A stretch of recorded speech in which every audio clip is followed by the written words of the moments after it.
Um, yeah, I mean, I just wanted to keep it simple. We'll just have a chat about the work and the origins of the work and the challenges of the work as well. And then we'll throw it to the audience if you have any questions for us. Felicia, I'll start with you, Felicia. I don't know much about you or your background, but I saw the film. I was captured by the energy. It was really, what's the way you use music. I love, but it just felt very fresh and it felt very fun. There's a spirit of fun in it. Tell me about what you do. Who are you? Tell me something. Well, that's first of all a big question. Who am I? I am. You're an actor, right, as well, and as a director. Yeah. I started acting when I was a child, and I went to a theater school here in Skåne, Friden Folk High School, and I guess I've always loved storytelling, and I've mostly been like on stage and performing in front of the camera. And when I did that, I realized that I much more enjoyed being in the background and creating the story rather than performing it. So when I studied theater, I did my first film in school, and that was my first film, but connected with the school. And then Stupid Heartbeat that we saw and today is my first ever that I made entirely, like, just by myself, I guess. Wow. And It doesn't show. My first short films were pretty awful. Like so. no, This was really way well produced and constructed. thank you.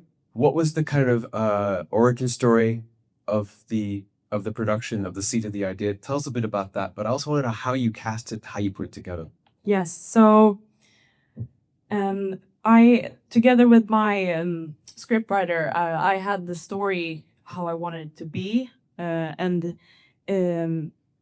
well, it all started from a specific moment in my life when I heard a song, the song in the film, and I think that the song is about love, and in the Swedish it says like thump thump heart thump. Do you know if your heart is working or not? Something like that. Like, and it meant in the beginning something about love and finding your real connection. But then I heard it in a very different situation, and I realized that the heart is very fragile, and I wanted to create like some story that in the middle of like when everything is fun and love, but then it's so fragile and everything can end. So it's a mix, I guess. And yeah, I just always been a person that I don't expect a no. So I get there and I I can even like for days try to make things work without money because I didn't have any money for it. I think it's 10,000 Swedish krona from my pockets to make this film. And with that, I tried to find ways to make it work. For example, going to like an closed down hospital and being like, "Hi, can I film in here?" And they're like, It's called hustling. "Yes." And I think you'll get along fine in film if you can hustle. I do know hustle and like connections, and I just find people, mostly young people, that also like aspire to work in the film industry and that just wants to create for the story. So And not put yourself in front of the camera. You want to stay behind the camera. I had a tiny cameo in the first scene, but I like to have a like little bit. Yeah, you know. Well, what I love was that it's about friendship and it's about an eternal theme that never really goes away. And I liked that there was this theme running throughout the program around relationships and friendships, which also brings me to James's film, A Friend of Dorothy, which is also really about friendship. And this film was given to me by a friend of a friend, Steve Crone, who's not here today, but and this was like, check it out. I'd never heard of the director, I'd never heard of any of the team or anything. And then I just was super charmed and impressed by the production quality and the story.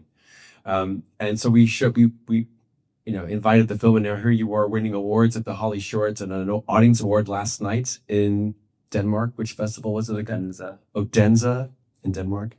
And we talked a bit about it last night in the bar, but if you could give me a little background as to how you got two of these fantastic stars to be in this short film, I would really love to understand that process, please.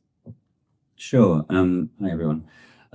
The Just to give you some background on, I'll be quick, don't worry.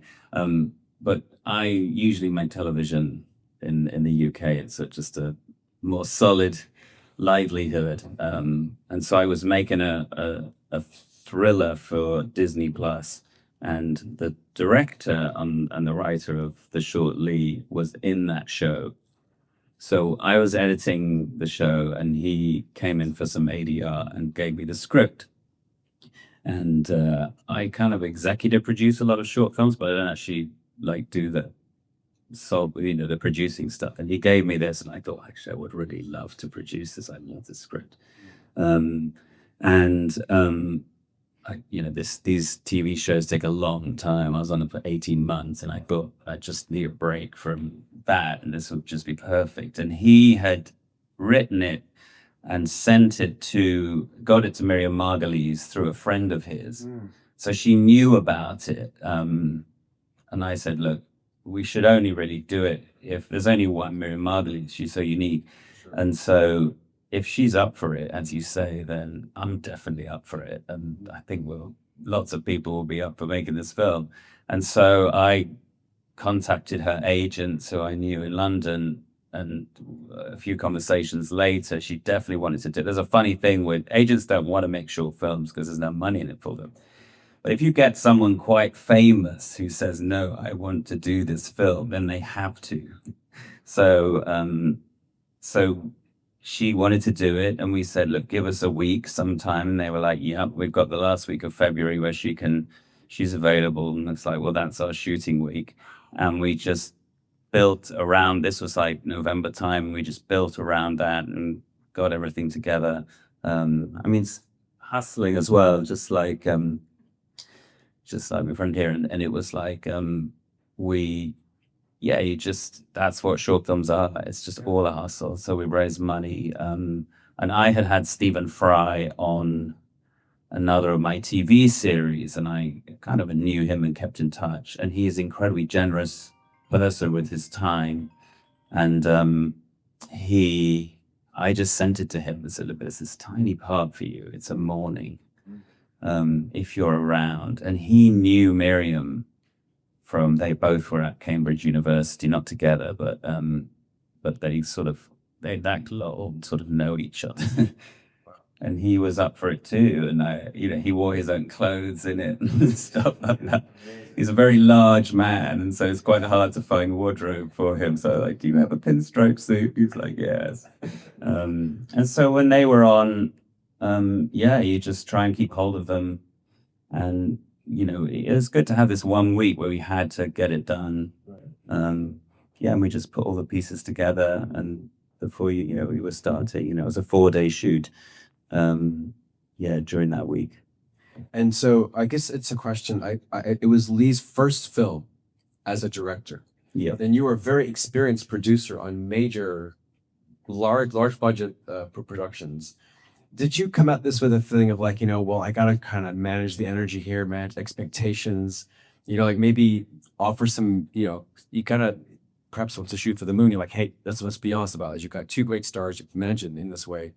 What was that like, the relationship between you and Lee, being a first-time director, and you're coming at this with like, this is something I always want to do? How did you manage that? Because I made, as an executive producer, a lot of short films, and in the start of my career, I've made them. I really believe in them. I love them, and I think they are a perfect learning ground. And so the story is based on someone he knew, I should say. So he really was desperate to tell the story, and he just needed someone to help him.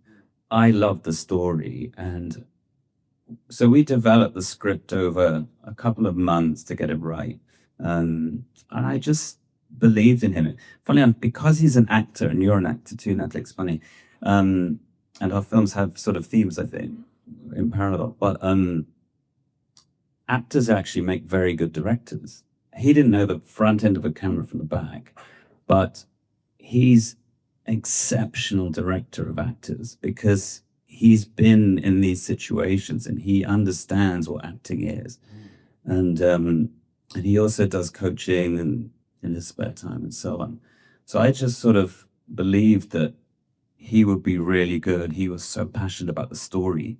And I just had to give him all the heads of department that would take care of the things that he didn't know about. And then I would obviously be there putting all the pieces together. But you don't have to know the front end of a camera from the back if you have a story you want to tell. You need someone who does. But I think that can be a block for a lot of people when they're too nervous. They think, well, what do I say? What lens do I use? How do I do the sound mix or stuff like that? And it's like, you don't have to worry about that. If you've got a team, you will learn, and everyone's watched stuff, so they sort of know what they want. They just don't know how to get it. So yeah, I just sort of, it was a bit quiet in England at the time, and because we had Miriam and Stephen, people wanted to be involved in this film, and it's 4 days, so no, it's not. And yeah, we got a really great crew, and yeah, just put it together, and he was amazing, and he's funny about it because he's an actor. He's so used to rejection and never wins. He said, I never win anything. And now we're on this little role, and he's kind of like, what is happening to me? I've become a director now, and I keep going to these festivals, and people obviously like the film, and yeah, it's really a lovely kind of example of, you just got to get on and do it, and you just never know, and ask famous people, a lot of them want to do it. They just want to work. Yeah, I did want to bring that up around casting, the importance of casting for your next project. Is it really that, even for your next films, like you go up and you can ask a big name if you have the right spirit and have the right attitude? Is it that important to unlock support, to unlock the funding, to unlock the team? Is it such a killer component of making a short film come to life? I don't think it's essential. I think the whole business is predicated on sort of names, like funding. You get more money if you have a bigger name. That's just the basic funding pattern. And there's about 6 people who can bankroll at the time. It's kind of pretty depressing. But there's this whole world of independent filmmaking, all these films up here, great. And they just come from, we were sort of lucky we had this name. We probably would have made it anyway, but Miriam was already on, and so we just made sure we kept her on. But and yeah, it probably gets a little bit more of a profile because she's in it. People know her from Harry Potter and all that other stuff, and Stephen's well known, and so people are a little bit more inclined maybe to watch it if they see her face in the program or whatever. But we're still in the short film world, which is this beautiful other world of filmmaking where no one's making any money. We're just all fueled on passion and love of cinema, wanting to get stuff made. So you just have to make the best film you can with what you have. I mean, we raised a bit more money than the others to make our movie, but you just have to get on and do what you can and raise what you can. Exactly. Make the best film you can. That's exactly it. Don't wait. Are there any questions from the audience, please? Anybody have a comment, or maybe you don't like Stephen Fry and that's impossible? But did I get it right that the director of your film, it was his first film to direct? Yeah. That's very impressive. But he had lived with this script, I think, for a couple of years. So in his mind, he knew exactly what he wanted from the characters. And we always need to get that extra tape. He would sort of go off and whisper to them. He knew exactly how to, and just as the last scene, which is very powerful at the end, we left it to the end of the day. And Miriam was very nervous about it. It's funny, you think she's been in a million things. She was so nervous about this scene because it's a monologue. She's like old, you know, worried about her memory and so on. And so we just created this there's like quite a lot of people in this house we found. That's a whole other story. But, and we just sort of like it almost like the lights went down and she did 2 takes. And the second take, just talking about it now, the second take, the whole crew was in tears. It was wild. Like, she was nervous to Yeah, but she sort of had us, you know. She felt it so powerfully, and he had sort of taken her to that place. And acting, when you see it, you know, it's incredible. And then he had a 1 take. We were like, at the end of the day, he's sort of listening, you know, to her. But we needed those tears, you know. And he's completely unknown. He's a receptionist at Barry's boot camp and works in a cafe. Like, we found him on an open audition. And, you know, we had a casting director and they sent in like 15 reels. And he was the second one I watched. Like, it's just like incredible. Fully formed. Who is this guy? So it's so funny. You can find great talent as well, and they're all working in cafes and at Barry's boot camp, it turns out. So that's the other thing. Finding new talent is thrilling. And then they had this beautiful chemistry that sort of was in real life as well. I always say how movies is the industry of miracles. And you just have that magical chemistry between these 2 actors. It's just like you can't construct it, you can't make it. It just happens. With your 2, did they know each other? Did they? Yeah, I was gonna ask quickly about your casting process. Yeah, so we all went to this acting school, Fridhem Folkhögskola, and we had been, well, we mostly made theater together, but we were very all close friends. So yeah, they knew each other pretty good before, but they had never kissed before. I made them have the first kiss, yeah. How did you prepare for those kinds of scenes together as a first-time director? So I worked in the film industry for a couple of years, and I mean I didn't have the money to have like intimacy coordinator or anything. But every time I work, I try to learn as much as possible. And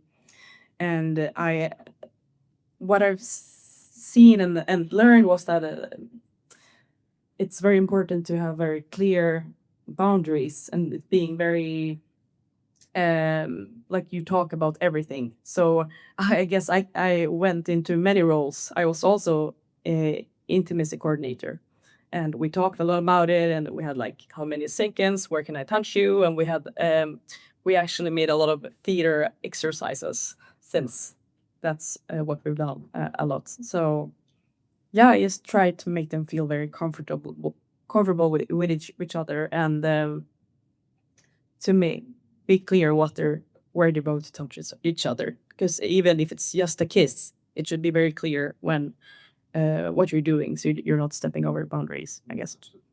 So very much love and respect. Yeah, perfect. Okay, any other questions? Oh, Loretta. I do have a question for you. Reliable Loretta. So I wanted to ask a question about the narrative. So I was wondering why you decided to bring together the potential death of the father and the potential for the birth of a romantic relationship. Yeah, it's about the song, I guess. The song is about love, but sometimes things happen and you never know how far you'll get. I guess this date symbolizes what could have happened. She wants to be with her love interest, but then life happens and she needs to be with her father. And there was a it was all about the song. That's where it started from, and how it can be 2 things at the same time. How heart beats for love, and about heart disease. You don't know how many beats you will get. We have 2 billion beats if you count in a person's lifetime, and you have to live it, I guess. I don't know if that answers your question though, but some kind of metaphor for life and living it. I think. Thank you. Thank you. Thank you very much. You have time for one more, and then I'll ask one more after that, and then we're gonna have to go. But Anybody else? Yeah, Sure. I have a question for James Dean. Sure. She just discovered I was called James Dean. Yeah. So, when you said that the actor wrote the script based on somebody he knew, right? So, is the person he knew was the elderly person or the younger man who wants to be an actor?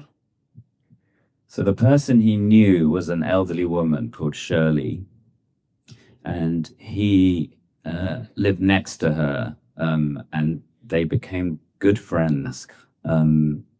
And he used to invite her to has done a lot of theater, and he used to invite her to the theater, and then she became really interested in the theater, and they just became very, very close to him and his husband. They're both actors.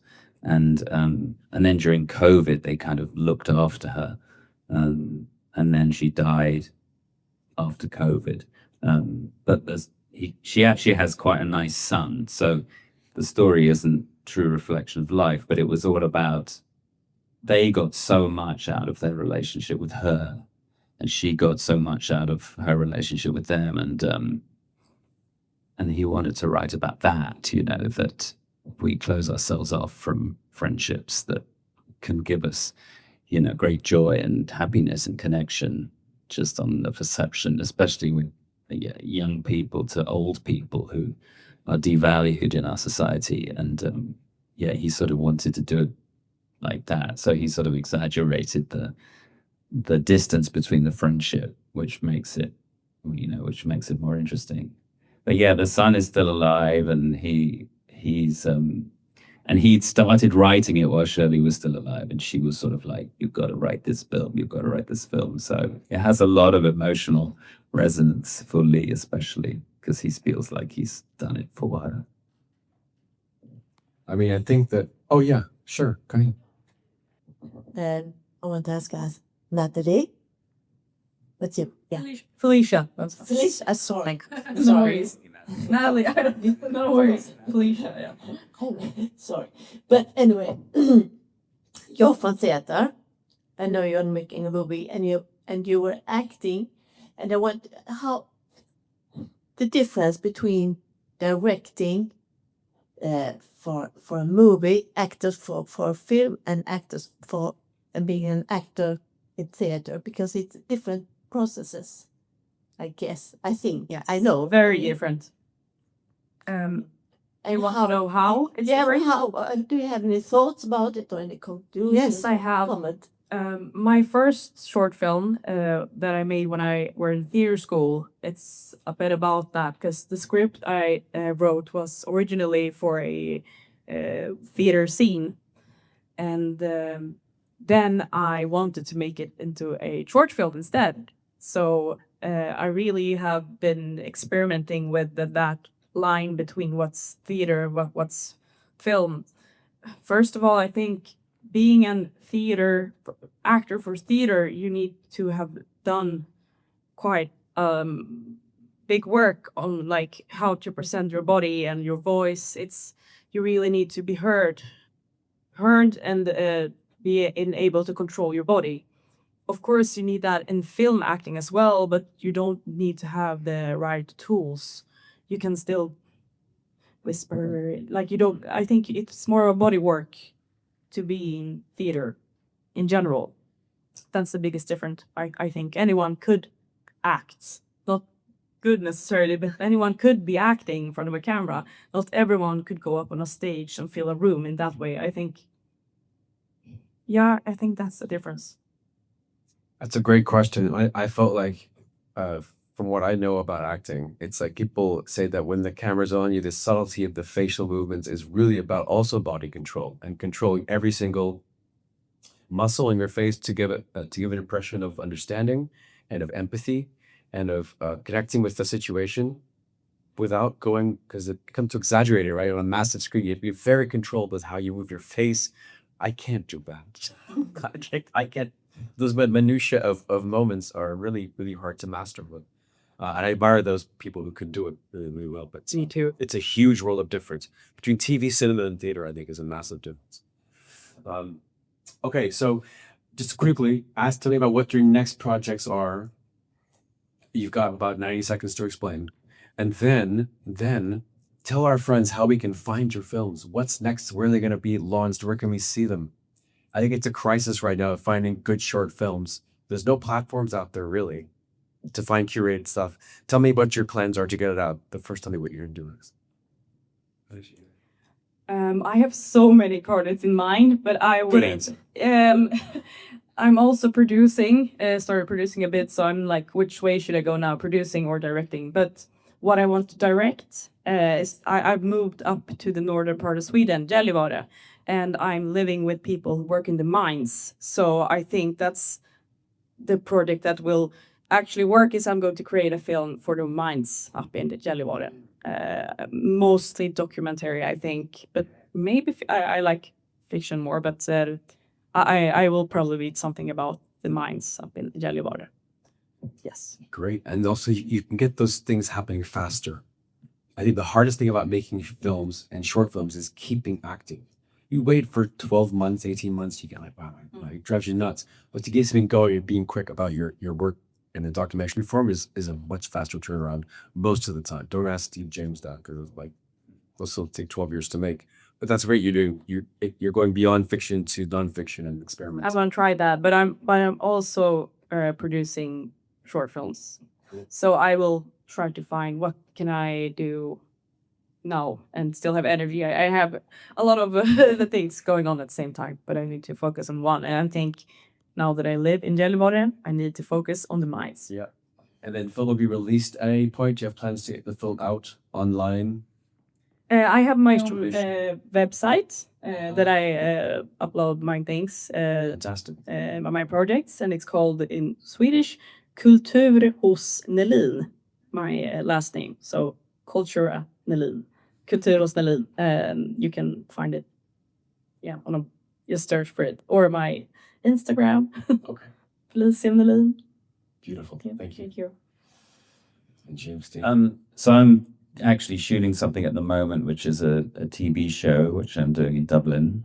So I got to go back tonight to shoot that. It's a 12-week shoot called Going Dutch, and for an American network. And then I probably got another TV show lined up after that. It's, like I said, it's my sort of bread and butter. But we're very driven to try and maximize the kind of progress and festivals and everything of the film, because it's been such a happy experience. So we'll do that. We're talking about what it would look like as a feature film. I think there is a storyline you could do that would extend it in the right direction. So we're just talking about that. And a couple of other shorts that are kind of I'm discussing with some other filmmakers, that one of them I might do as a producer. As for getting it online, it's very difficult, because you could just throw it up on YouTube, which some people do, and I understand that, but you completely take away, unless you have your own subscription site where you're monetizing it that way, you sort of take away its value, as a kind of commercial entity. And like I say, none of us are doing it for the money anyway. But Netflix do have the odd short film. They change their policies all the time. Disney Plus is the same. Because Disney have a history of making short animated films, and so they have a couple up there that they acquired last year. But so we're sort of exploring those avenues, like you say, because we've got these names. We feel like someone might buy them, but it's quite hard to find somewhere that has the sort of platform that you want. It's exactly as you say. It's a very difficult problem that there isn't an obvious solution to. Just want to get them seen. Just want to get them out. Yeah, you could. To access them. And the short films that I see through festivals are fantastic and don't deserve one or two little. It should be seen and appreciated and talked about. But I'm so thrilled to have your films here. They really are very unique and wonderful works that are about humanism and humanity. And I really, really value that, especially now and what we're going through in the world. So thanks for making these films and sharing them with us. Thank you so much for your questions and for your connection to the festival. Thank our guests once again for all their time and energy and effort coming to Helsingborg to support their work. Thanks, everyone. Thank you so much.